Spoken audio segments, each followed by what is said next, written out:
شرک تو پھیلا ہوا پہلے سے ہے اور اب میرا خیال ہے مزید نہیں پھیل رہا. لوگوں میں اتنی علمی وہ پیدا ہو رہی ہے کہ شرک اور توحید میں فرق کرنے لگے ہیں. ہاں خدا کا انکار پھیل رہا ہے, یعنی یا تو انسان توحید پرست ہے یا بالکل ہی خدا کو نہیں مانتا. لیکن بے حیائی بہت اسپیڈ سے پھیل رہی ہے, بے حیائی بہت تیزی سے پھیل رہی ہے. لوگوں نے گناہ کو گناہ سمجھنا چھوڑ دیا ہے. وہی ویسٹرن کلچر ہمارے معاشرے میں, فیس بک اور اتنے براڈ مائنڈڈ بنتے چلے جا رہے ہیں. تو میں کہتا ہوں دیکھو یہ تو آپ کے بس میں نہیں ہے روکنا. آپ اس پہ آواز اٹھا سکتے ہو, آپ احتجاج ریکارڈ کروا سکتے ہو تاکہ قانون سازی ہو. لیکن میں آپ کو صحیح بات بتاؤں, اس سیلاب کے آگے 100% بند باندھنا ممکن ہم جیسوں کے لیے نہیں ہے. ہم نے اپنے خاندانوں کو بچانا ہے, بس اس کو فوکس کریں. کام وہ کریں نا جو آسان ہو. پورے ملک میں انقلاب ہمارے جیسوں کے لیے تھوڑی, ہم تو آواز اٹھا سکتے ہیں, جتنا ہو سکے گا کریں گے. ہم اپنی فیملی کو پہ کنٹرول کر سکتے ہیں, آپ نے اپنے خاندان کو کنٹرول کرنا ہے. آپ کہہ سکتے ہو میں تو اپنے خاندان کا فرد ہوں, میں کیسے کنٹرول کروں, میرا تو اپنے خاندان کی عورتوں پہ زور نہیں ہے. بھائی آپ اپنا خاندان بناؤ. دیکھو حضرت حکیم اختر صاحب رحمہ اللہ نے گلستان جوہر میں ایک بہت بڑی زمین خریدی تھی کہ ماحول بہت خراب ہو رہا ہے, تو ہم یہاں انہی کو بسائیں گے جن کا حضرت سے اصلاحی تعلق ہوگا, جو دیندار ہوں گے. وہ پلاٹ انہی کو بکنا شروع ہوئے, تو پوری سوسائٹی نیک لوگوں کی بن گئی ہے. میں ایک تاجر برادری میں گیا بیان کرنے کے لیے.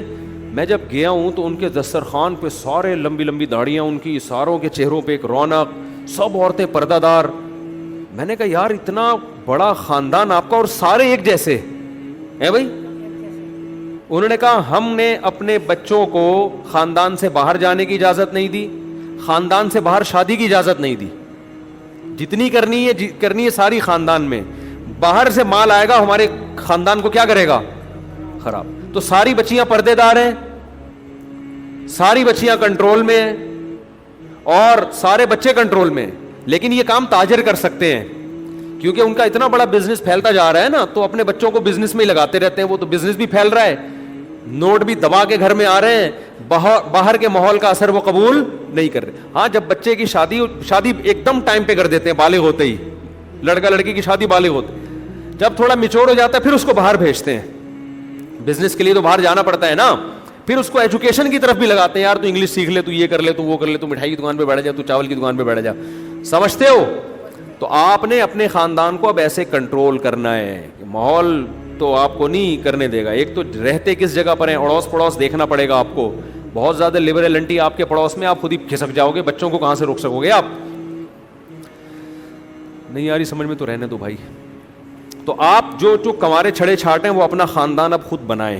وہ کہیں میں 4 شادیاں کروں گا پردے دار عورتوں سے جو ویژنری ہوں گی, جو مجھے اولاد دیں گی. بیٹیاں گھر کی زینت بنیں گی, بیٹے گھر کے باہر بزنس کریں گے, جاب کریں گے یا بزنس کریں گے. دیکھو میاں بیوی کا ایک مائنڈ ہونا تو بچے بڑے خاندانی نکلتے ہیں. پھر بچے اکثر دیندار ہوتے ہیں, دونوں کے مائنڈ ہی الگ الگ ہیں, وہ بیڑا غرق ہو جاتا ہے. پھر بچہ اس کو فالو کرتا ہے جو اس کو دین سے باغی کر رہا ہے, کیونکہ شیطان ہے نا, تو بچہ پھر اس کو فالو کرتا ہے. اس میں عیاشی نظر آتی ہے اس کو, وہ بگڑ جاتے ہیں بچے.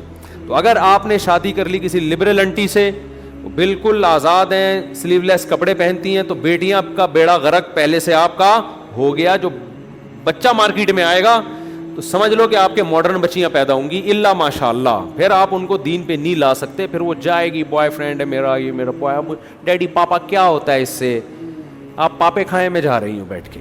وہ پھر ایسی باتیں کرے گی اور لوگ خون کے آنسو رو رہے ہوتے ہیں, میں بتا رہے ہوتے ہیں, اتنی بڑی بڑی داڑیاں ہیں اور بڑے تہجد گزار ہیں. بیٹی, ایک صاحب نے بتایا میری بیٹی پرس لٹکا کے سلیو لیس کپڑوں میں میرے سامنے گھر سے باہر نکلتی ہے, میں اس کو ایک لفظ نہیں بول سکتا. اور میں کسی دینی تنظیم میں ہوں, میرے وہ چل رہے ہوتے ہیں لیکچر اسلامیات پہ, اور گھر کا میرے یہ ماحول ہے, خون کے آنسو روتا ہے. تو یہ مارکیٹ میں کیا آئے گا جب بیگم آپ کی دیندار نہ ہو؟ تو عورتوں سے بھی کہتا ہوں اگر چاہتی ہو دیندار بچے پیدا ہوں تو کسی دیندار آدمی سے شادی کرو. تو اب جب جن کواروں کی نہیں ہوئی ہے ان کے پاس بہترین آپشن ہے, تو اپنا خاندان پیدا کرے. پڑوس بھی آپ کا ہو. پڑوس میں کون رہتا ہے جی, میرے اپنے بچے رہتے ہیں. یہ والے پڑوس میں کون رہتا ہے, یہاں بھی میرے بچے رہتے ہیں. پڑوس کے پڑوس میں کون رہتا ہے, بھائی میرے ہی بچے رہتے ہیں. ان کے پڑوس میں آپ رہتے ہیں, آپ کے پڑوس میں وہ رہتے ہیں. وہ ایک آدمی سے مجھے تو کدھر رہتا ہے, اس نے کہا اس کے سامنے. اس نے کہا وہ کہاں رہتے, کہہ رہے وہ میرے سامنے. ابے دونوں کہاں رہتے ہو, آمنے سامنے رہتے ہیں. تو چاروں طرف آپ ہی آپ ہو. اپنا ایک بڑا خاندان ہوتا ہے نا تو بچے بھی بگڑنے سے بچتے ہیں, کیونکہ ایک کلچر ہوتا ہے. ایک دو آدمیوں میں کلچر تھوڑی ہوتا ہے, ایک میاں بیوی دو بچے, کیا کلچر, کیا کلچر کیا ہے اس کا, کوئی بندہ ہی نہیں ہے تو کلچر کہاں سے آئے گا. تو اپنا خاندان آباد کرو, سمجھتے ہو, ان کو بے حیائی سے پہلے سے بچا کے رکھو. اور بہترین راستہ کیا ہے بے حیائی سے اپنے خاندان کو بچانے کا؟ شادی ہوتے ہی بیوی کو تبلیغ میں لے جاؤ, سہ روزہ لگواؤ اس کو, 15 دن لگواؤ اس کو, وہ معمولات پہ آ جائے گی. پھر بچے کو بھی لگاؤ وقت. اس زمانے میں تبلیغ سے بہترین آپشن انسان کا بچہ بنانے کے لیے نہیں ہے آپ کے پاس. عرب کر رہے ہیں یہ کام, عربوں میں اپنے بچے اپنے ہاتھ سے نکل گئے ان کے, وہ ممبر پہ بیٹھ کے بتا رہے ہوں گے تبلیغ میں نکلنا حرام ہے. عرب بھی قبر پرست ہیں, فلانا ہے, ڈمکانا ہے, لیکن جب پیسہ آ گیا نا ان کے گھروں میں, بچے بگڑ رہے ہیں, ڈش اینٹینے لگے ہوئے ہیں, کیبل پہ فلمیں دیکھ رہا ہے بچہ, وہ بھی اپنے بچے کو بولتا ہے بھائی اس کو انسان کا بچہ بنانے کے لیے کہاں بھیج دو, تبلیغ میں بھیج دو. تو بھیجا کرو اپنے بچوں کو تبلیغ میں, خود بھی نکلا کرو, اپنی بیویوں کو بھی لے کے جایا کرو.